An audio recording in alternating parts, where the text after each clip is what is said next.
Hello बच्चों। तो देखिए आज हम physics class 11th unit 5th के अंतर्गत लंबवत अक्ष की प्रमेय तथा समांतर अक्ष की प्रमेय के बारे में अध्ययन करेंगे। ठीक है, तो पहला क्वेश्चन है आज हमारा लंबवत अक्ष की प्रमेय। बहुत इंपॉर्टेंट क्वेश्चन है, अच्छे से समझना है इसको। ठीक है, तो देखिए ये मान लीजिएगा कि कोई पिंड है और ये किसी अक्ष के परे तक घूम रहा है। ठीक है, घूर्णन गति कर रहा है। तो ये हवा में घूर्णन गति कर रहा है, इसका मतलब ये तीनों अक्षों के परे तक कहीं ना कहीं घूम रहा है, यानी तीनों अक्षों के परे तक इसका जड़त्व आघूर्ण हमें ज्ञात करना है। तो देखिए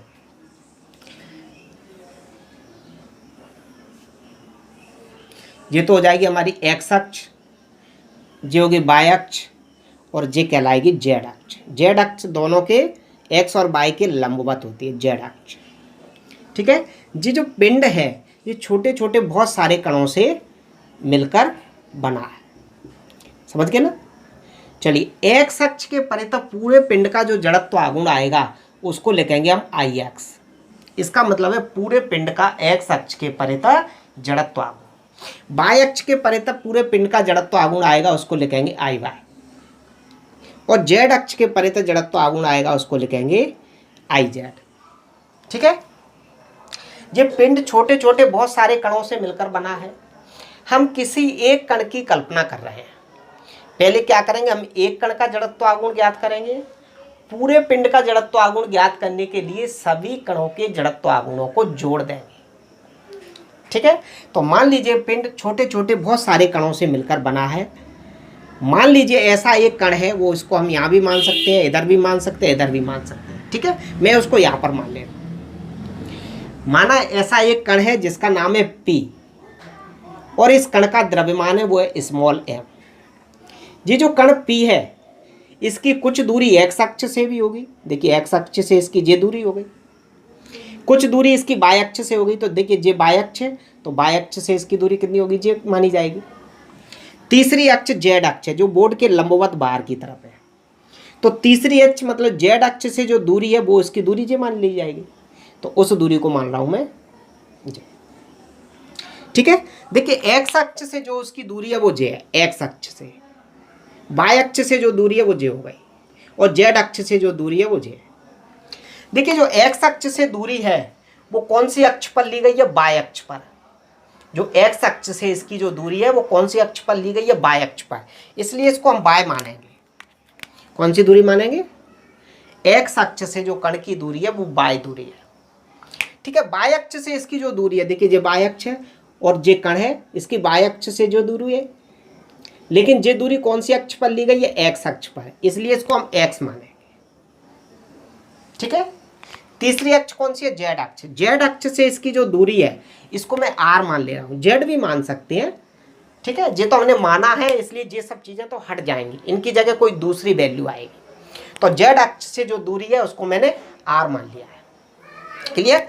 देखिए ये एक समकोण त्रिभुज हो रहा है, इसको नाम दे दूं O, इसको P दे दिया है मैंने, जी इसको Q नाम दे दूं, इसको जो P नाम दिया है जी। ठीक है, ये एक समकोण त्रिभुज है। चाहो तो ये भी समकोण है, इधर भी, इसको भी कोई नाम दे सकते हैं, बात एक ही है। हम इनमें से कोई एक समकोण त्रिभुज लेंगे, या तो इसको ले लें या इसको ले लें, क्योंकि दोनों ही बराबर हैं, इसलिए इनमें से कोई एक ले सकते हैं। तो देखिए सबसे पहले हमें इसका कथन लिखना है, इसका स्टेटमेंट क्या होता है। ठीक है, तो क्वेश्चन हमारा बनेगा लंबवत अक्ष की प्रमेय लिखो तथा सिद्ध करो। तो पहले लिखो, लिखो मतलब इसका कथन लिखना है, इसका स्टेटमेंट क्या होता है। तो बहुत ही सिंपल सा स्टेटमेंट है, मैं इसको लिख रहा हूं। देखिए क्या होता है, किसी पिंड के तल में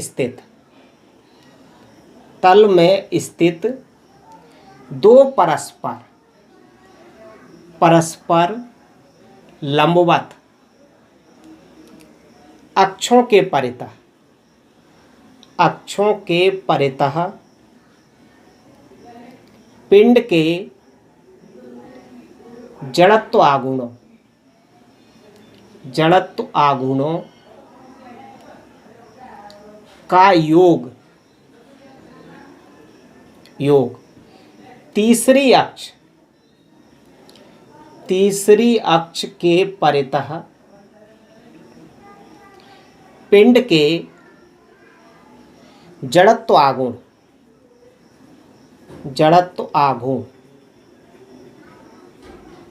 के बराबर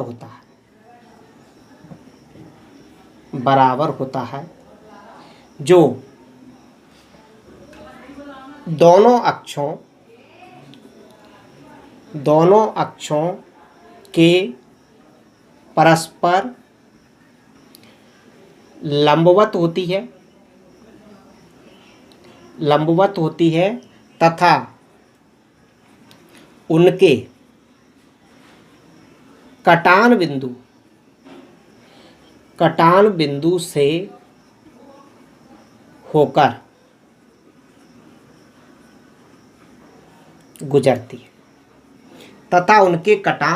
से होकर गुजरती है अर्थात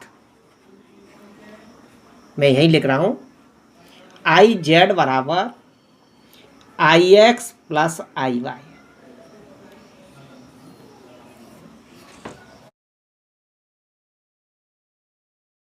आई जेड बराबर I X plus I Y. अब इसका मतलब समझ लीजिए। देखिए जो तीन अक्ष है, एक्स अक्ष, वाई अक्ष, जेड अक्ष। एक्स अक्ष के परितः जड़त्व आघूर्ण है उसको आई एक्स लिखा है, वाई अक्ष के परितः जड़त्व आघूर्ण है उसको आई वाई लिखा है, और जेड अक्ष के परितः जड़त्व आघूर्ण है उसको आई जेड लिखा है। तो इनमें से किन्हीं भी दो अक्षों के परितः पिंड के जड़त्व आघूर्णों का योग, तो किन्हीं भी दो अक्षों, तो किन्हीं भी दो में मैंने एक्स अक्ष और वाई अक्ष को लिया है, तो किन्हीं भी दो अक्षों के परितः पिंड के जड़त्व आघूर्णों का योग तीसरी अक्ष के परितः पिंड के जड़त्व आघूर्ण के बराबर होता है। ये जो तीसरी अक्ष होती है वो दोनों अक्षों के लंबवत होती है। तो जो जेड अक्ष है, तीसरी अक्ष हमारी, वो एक्स अक्ष और वाई अक्ष दोनों के लंबवत है तथा उनके कटान बिंदु से होकर गुजरती है। तो एक्स अक्ष और वाई अक्ष का कटान बिंदु ये है और इसी से होकर ये गुजर रही है।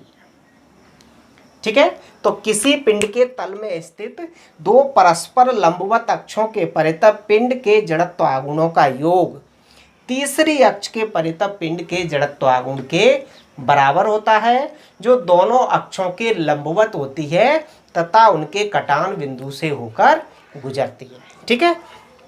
इसमें नीचे और लिखेंगे हम, जहाँ आई एक्स क्या है, एक्स अक्ष के परितः पिंड का जड़त्व आघूर्ण, आई वाई क्या है, वाई अक्ष के परितः पिंड का जड़त्व आघूर्ण, और आई जेड क्या है, जेड अक्ष के परितः पिंड का जड़त्व आघूर्ण। तो लिख देना यहाँ, जहाँ आई एक्स बराबर एक्स अक्ष के परितः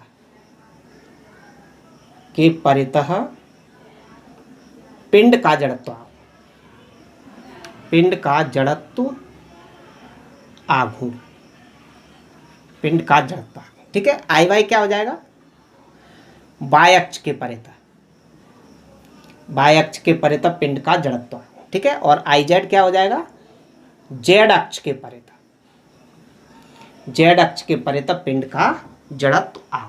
ठीक है। तो ये तो हो गया लंबवत अक्ष प्रमेय का क्या कथन, स्टेटमेंट। अब इसको सिद्ध करना है, इसको हमें सिद्ध करके लाना है, तो इसकी उपपत्ति। ठीक है। तो कथन में हम सिर्फ लिखेंगे, इसके बाद उपपत्ति में ये चित्र बनाएंगे। ठीक है।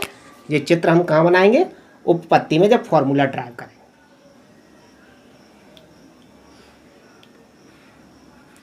तो हम क्या लिखेंगे कि माना कोई पिंड छोटे छोटे स्मॉल एन कणों से मिलकर बना है, ऐसा ही एक कण P है जिसका द्रव्यमान स्मॉल m है। ठीक है। तो उपपत्ति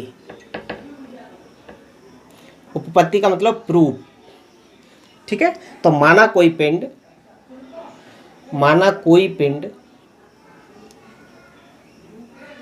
छोटे छोटे स्मॉल n कणों से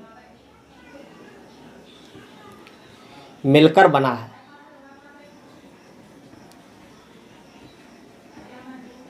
ऐसा ही एक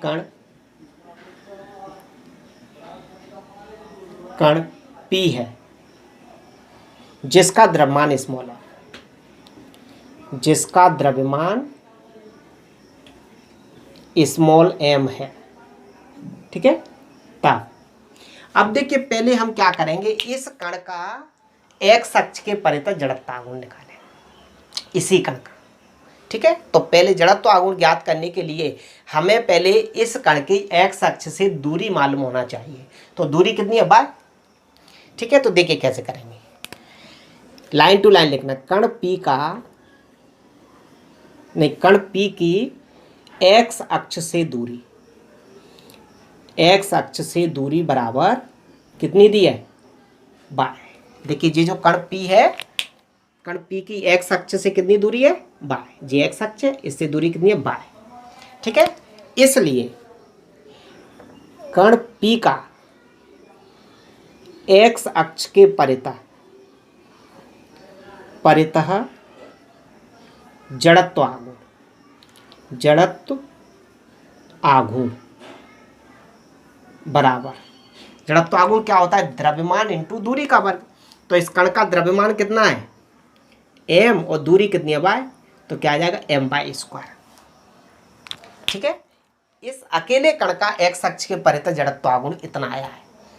अब पूरे पिंड का निकालें इसी अक्ष के परितः जड़त्व आघूर्ण। तो देखिए, अब संपूर्ण पिंड का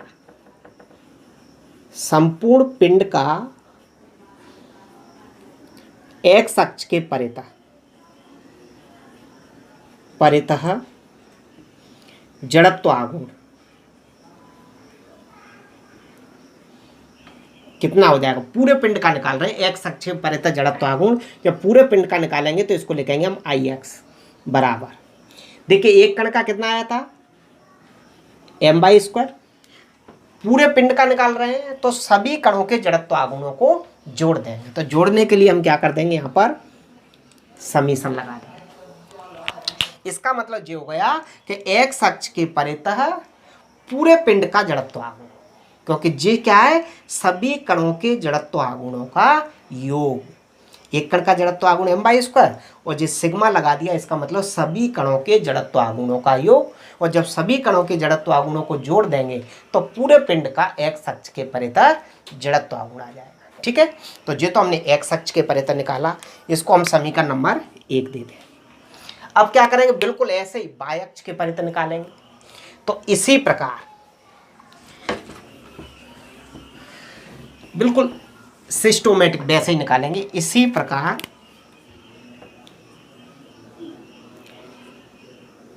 पहले कण P का निकालेंगे, अकेले कण का। इसी प्रकार कण P की बाह्य अक्ष से दूरी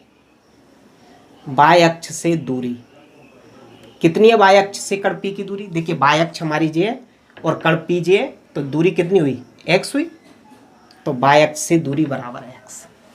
ठीक है, इसलिए कण P का बाह्य अक्ष के परितः जड़त्व आघूर्ण क्या हो जाएगा, जड़त्व आघूर्ण बराबर द्रव्यमान इंटू दूरी का स्क्वायर। तो द्रव्यमान कितना है उसका m, और दूरी कितनी है x, तो दूरी का स्क्वायर यानी x²। ये तो एक कण का आ गया बाह्य अक्ष के परितः जड़त्व आघूर्ण। अब पूरे पिंड का निकालेंगे बाह्य अक्ष के परितः जड़त्व आघूर्ण, तो फिर से क्या कर देंगे, सभी कणों के जड़त्व आघूर्णों को जोड़ देंगे। तो अब संपूर्ण पिंड का बाह्य अक्ष के परितः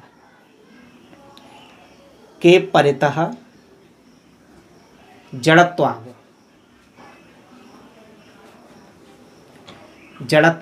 क्या हो जाएगा, इसको I/y लिख दे। I बाय बराबर, बाह्य अक्ष के परितः निकाल रहे हैं तो I बाय बराबर। देखिए एक कण के कारण तो जड़त्व आघूर्ण कितना आया था, mx²। ठीक है, पूरे पिंड का निकालेंगे तो सभी कणों के जड़त्व आघूर्णों को जोड़ देंगे। तो ये क्या कर दिया हमने, सभी कणों के जड़त्व आघूर्णों को जोड़ दिया।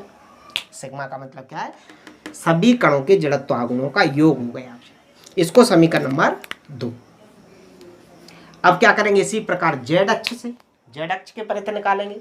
तो इसी प्रकार अब आप समझ गए होंगे, इसी प्रकार कण P की z अक्ष से दूरी कितनी दी है, z अक्ष से r दूरी दी गई। ठीक है, फिर क्या करेंगे, इसलिए कण P का जेड अक्ष के परितः जड़त्व आघूर्ण बराबर क्या आ जाएगा, वही द्रव्यमान इंटू दूरी का स्क्वायर। तो द्रव्यमान m, दूरी कितनी r, तो mr स्क्वायर। तो देखिए जी, एक कण का जेड अक्ष के परितः जड़त्व आघूर्ण आया है, एक कण का। अब संपूर्ण पिंड का निकालेंगे तो सभी कणों के जड़त्व आघूर्णों को जोड़ देंगे। तो मैं इसको लिख ले रहा हूं यहां पर, ठीक है। अब क्या लिखेंगे, अब संपूर्ण पिंड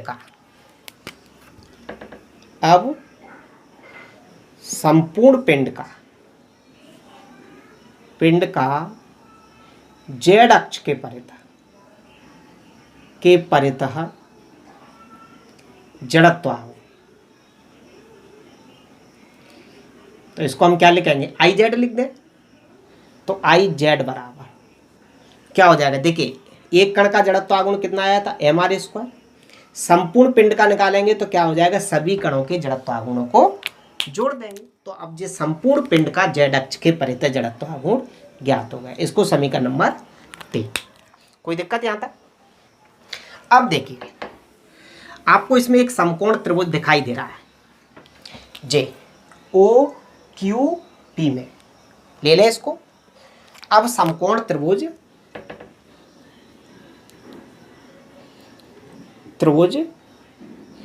ओ क्यू पी में पाइथागोरस प्रमेय से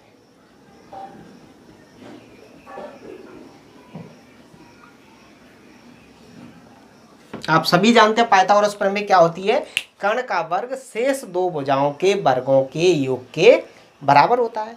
अर्थात कण का वर्ग बराबर लंब का वर्ग प्लस आधार का वर्ग। तो देखिए इसमें जो 90 डिग्री का कोण बन रहा है, तो इसके सामने की भुजा जे कण हो जाएगी, ठीक है, जे भुजा लंब हो जाएगी और जे भुजा आधार हो जाएगी। देखिए जब जे भुजा ऊपर जे एक्स दी गई है, जे एक्स है तो जे भी एक्स होगा, और जे बाय है तो जे भी बाय होगा। तो कण का वर्ग बराबर लंब का वर्ग प्लस आधार का वर्ग, समझ गए ना। तो देखिए पाइथागोरस प्रमेय से कण का वर्ग बराबर लंब का वर्ग और प्लस आधार का वर्ग, समझ गए ना। क्योंकि देखिए जे एक्स है तो जे भी कितनी हो जाएगी, एक्स हो जाएगी। तो कण का वर्ग बराबर लंब का वर्ग प्लस आधार का वर्ग, ठीक है जी। आर स्क्वायर की जो वैल्यू आई है, इसको समीकरण 3 में रख दें। आर स्क्वायर का मान समीकरण 3 में रखने पर तो क्या आ जाएगा, आई जेड बराबर सिग्मा एम, तो जैसे का जैसा, इसकी वैल्यू लिख दी मैंने, Y square plus X square. कोई दिक्कत? समीकरण 3 में मैंने आर स्क्वायर का मान रख दिया। देखिए सिग्मा एम का अंदर गुणा कर दें, ब्रैकेट खोल दें, तो क्या आ जाएगा, आई जेड बराबर सिग्मा एम वाई स्क्वायर और plus sigma M X square, ठीक है। देखिए जे वैल्यू तो हमारे पास समीकरण 1 में दी गई है और जे वैल्यू समीकरण 2 में दी गई है। समीकरण 1 व 2 से मान रख दें, 1 व 2 से मान रखने पर तो क्या आ जाएगा, आई जेड बराबर समीकरण 1 में इसका मान दिया आई एक्स प्लस समीकरण 2 में इसका मान दिया आई वाई, ठीक है। यहां तक कोई दिक्कत?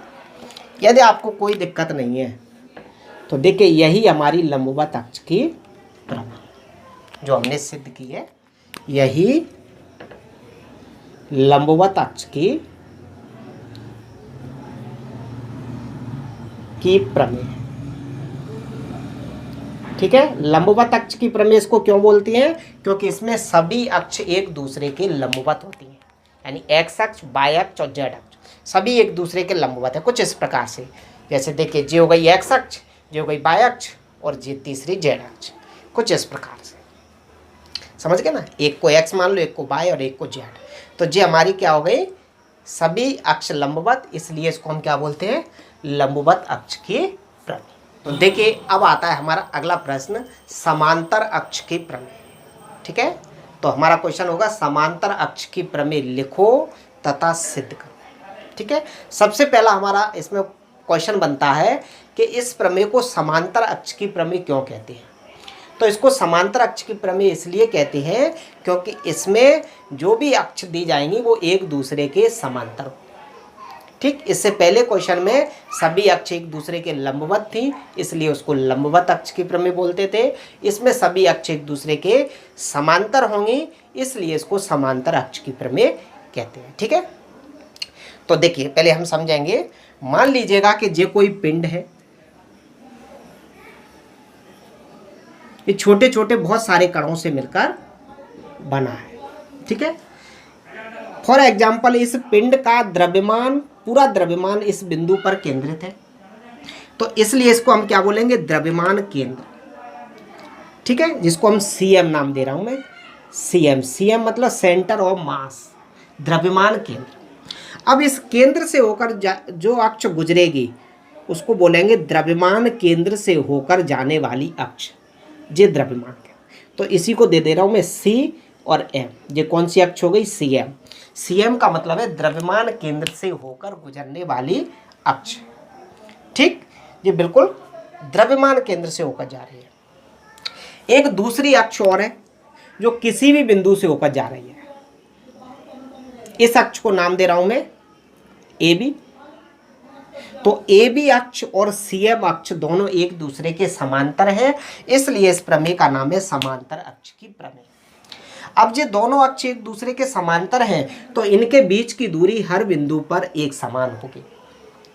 तो मान लीजिए इन दोनों के बीच की जो दूरी है वो है स्मॉल ए, इसको बोलेंगे हम लंबवत दूरी, यानी दोनों अक्षों से जो 90 डिग्री के कोण पर दूरी है जी। तो कितना कोण बना रही है, 90 डिग्री बना रही है। तो ये दोनों अक्षों के बीच की लंबवत दूरी है। ठीक है, दूरी तो हम ऐसे भी ले सकते थे तिरछे में, अब तिरछे में लेंगे तो कोई भी कोण 90 डिग्री का नहीं बनेगा, तो 90 डिग्री के कोण पर लेंगे तो बिल्कुल ऐसे लिया जाएगा। ठीक है, अब कोण 90 डिग्री के बना। तो ये दोनों अक्षों के बीच की क्या है, लंबवत दूरी। पिंड छोटे छोटे बहुत सारे कणों से मिलकर बना है। हम एक कण की कल्पना कर रहे हैं, वो कण है हमारा कहीं यहाँ पर पी और इसका द्रव्यमान है एम। इस कण की इस अक्ष ए बी से जो दूरी है, इस दूरी को मान रहा हूं मैं आर। ठीक है, तो देखिए इसका स्टेटमेंट क्या होता है, पहले वो मैं लिख रहा हूं फिर बताता हूं। किसी पिंड का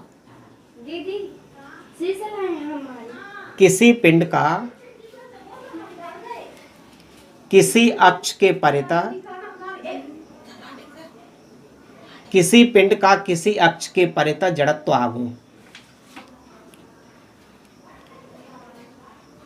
आघूर्ण कॉमा द्रव्यमान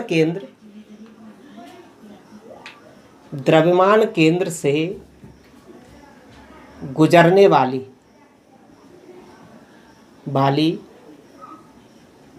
अक्ष के परितः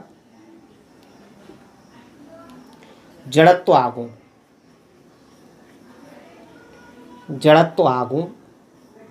कॉमा पिंड के द्रव्यमान तथा दोनों अक्षों के बीच की लंबवत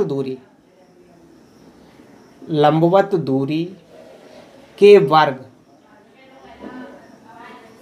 के गुणनफल के योग के बराबर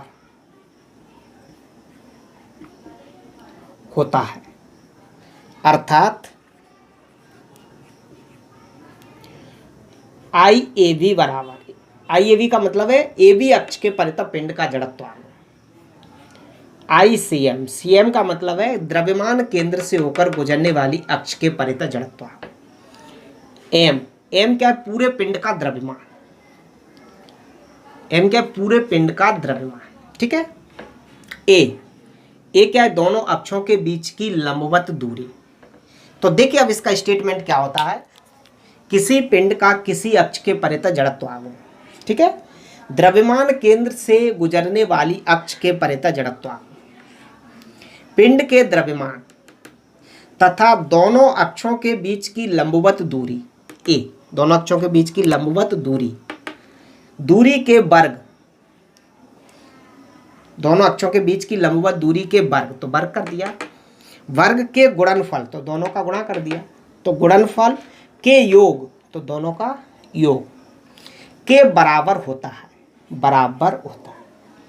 तो ये क्या होता है, हमारा समांतर अक्ष की प्रमेय का स्टेटमेंट होता है। किसी पिंड का किसी अक्ष के परितः जड़त्व आघूर्ण, द्रव्यमान केंद्र से होकर गुजरने वाली अक्ष के परितः जड़त्व आघूर्ण, पिंड के द्रव्यमान दोनों अक्षों के बीच की लंबवत दूरी के वर्ग के गुणनफल के योग के बराबर होता है। ठीक है, तो ये तो क्या हो गया हमारा समांतर अक्ष की प्रमेय का स्टेटमेंट, जिसमें हमें बताना पड़ेगा कि IAB क्या है, ICM क्या है। तो हम नीचे लिख दे रहे हैं, जहां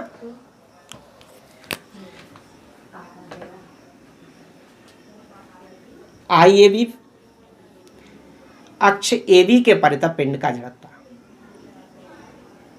के परितः पिंड का जड़त्व ठीक है। ICM क्या है, अक्ष CM के परितः, या द्रव्यमान केंद्र बोल दो, अक्ष CM के परितः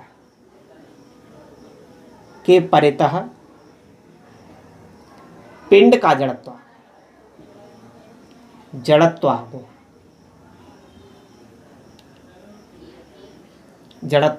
ठीक है। M क्या चीज है, M पूरे पिंड का द्रव्यमान है, पिंड का द्रव्यमान ठीक। और A क्या चीज है, इसमें दोनों अक्षों के बीच की लंबवत दूरी, दोनों अक्षों के बीच की लंबवत दूरी ठीक है। तो इस तरह ये तो हो गया हमारा स्टेटमेंट, क्लियर। अब इसको प्रूव करना है। अब हम क्या करेंगे, समांतर अक्ष की प्रमेय को प्रूव करेंगे। ठीक है, तो पहले हमने स्टेटमेंट लिख लिया। स्टेटमेंट में आपको चित्र नहीं बनाना है, चित्र बनाना है आपको इसका जब फॉर्मूला ड्राइव करते हैं उसमें। ठीक, तो मैं चित्र बना रहा हूँ। देखिए चित्र हमारा कुछ ऐसा रहेगा।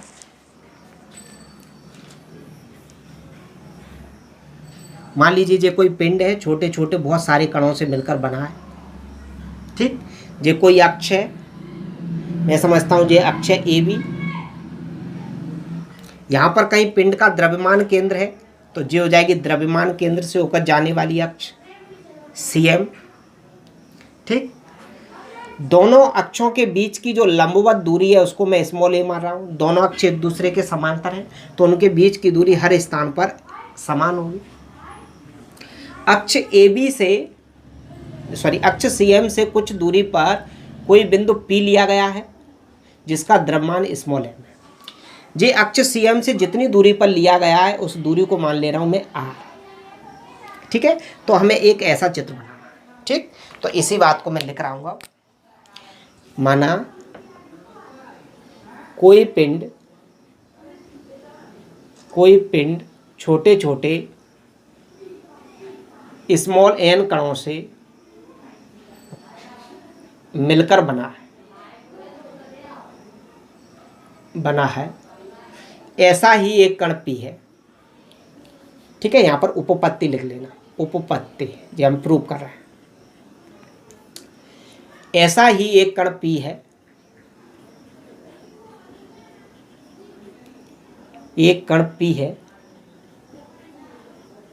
जिसका द्रव्यमान स्मॉल है, जिसका द्रव्यमान स्मॉल m है। ठीक है, तो अब हमें क्या करना है, पहले इस कण का अक्ष CM के परितः जड़त्व आघूर्ण ज्ञात करना है। पहले सिर्फ इस कण का अक्ष CM के परितः जड़त्व आघूर्ण ज्ञात करना है। तो पहले एक कण का जड़त्व आघूर्ण ज्ञात हो जाएगा। पूरे पिंड का जड़त्व आघूर्ण ज्ञात करने के लिए सभी कणों के जड़त्व आघूर्णों को जोड़ देंगे। ठीक है, तो अक्ष CM के परितः पूरे पिंड का जड़त्व आघूर्ण ज्ञात हो जाएगा। तो पहले हम क्या करेंगे, इस अकेले कण का इस अक्ष के परितः जड़त्व आघूर्ण ज्ञात करें। ठीक है, तो जड़त्व आघूर्ण ज्ञात करने के लिए पहले हमें दूरी लिखनी पड़ेगी कि इसकी दूरी कितनी है, क्योंकि जड़त्व आघूर्ण बराबर होता है द्रव्यमान इंटू दूरी का स्क्वायर। ठीक है, तो देखिए कण P की अक्ष CM से दूरी कितनी दी है, R दी है। ये अक्ष CM है और ये कण P है, अक्ष CM से दूरी कितनी, R। इसलिए कण P का अक्ष CM के परितः जड़त्व आघूर्ण, CM का मतलब आप समझ रहे हैं, सेंटर ऑफ मास, यानी कि द्रव्यमान केंद्र से गुजरने वाली अक्ष। कण P का अक्ष CM के परितः जड़त्व आघूर्ण कितना आ जाएगा, द्रव्यमान इंटू दूरी का स्क्वायर। तो द्रव्यमान m और दूरी कितनी है, तो कण P का अक्ष CM के परितः जड़त्व अकेले कण का। अब पूरे पिंड का निकालें। अब संपूर्ण पिंड का अक्ष CM के परितः जड़त्व,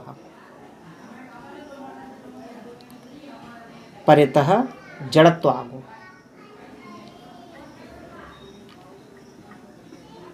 संपूर्ण पिंड का निकाला, इसलिए जड़त्व आघूर्ण को I से लिखते हैं और पूरे पिंड का है और अक्ष CM के पर। तो क्या आ जाएगा, देखिए एक कण का तो कितना आया था mr स्क्वायर, पूरे पिंड का निकालेंगे तो सभी कणों के जड़त्व आघूर्णों को जोड़ दें, तो ये आ गया सभी कणों के जड़त्व आघूर्णों का योग। और सभी कणों के जड़त्व आघूर्णों को जोड़ देंगे तो पूरे पिंड का उस अक्ष के परितः जड़त्व आघूर्ण ज्ञात हो जाएगा। तो ये अक्ष CM के परितः पूरे पिंड का जड़त्व आघूर्ण हो गया। अब देखिए इस कण का, अब हम क्या करना है, इस अक्ष के परितः पूरे पिंड का निकालना है।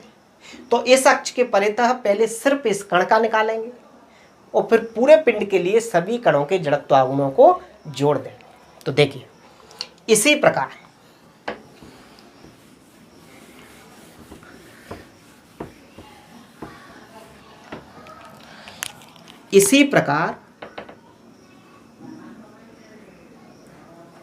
कण P की अक्ष AB से दूरी कितनी दी है, देखिए यहां से लेकर यहां तक की दूरी हो गई A और यहां से यहां तक R। तो इस अक्ष से इसकी दूरी कितनी हो जाएगी, A प्लस R, क्योंकि यहां से यहां तक कितनी है जी, A दूरी हो जाएगी। ठीक, इसलिए कण P का अक्ष AB के परितः जड़त्व आघूर्ण क्या हो जाएगा, द्रव्यमान इंटू दूरी का स्क्वायर। तो द्रव्यमान कितना m और दूरी कितनी है A प्लस R, तो दूरी का स्क्वायर, तो द्रव्यमान इंटू दूरी का स्क्वायर। जो तो एक कण का आ गया अक्ष AB के परितः जड़त्व। अब संपूर्ण पिंड का निकालेंगे। संपूर्ण पिंड का अक्ष AB के परितः जड़त्व आघूर्ण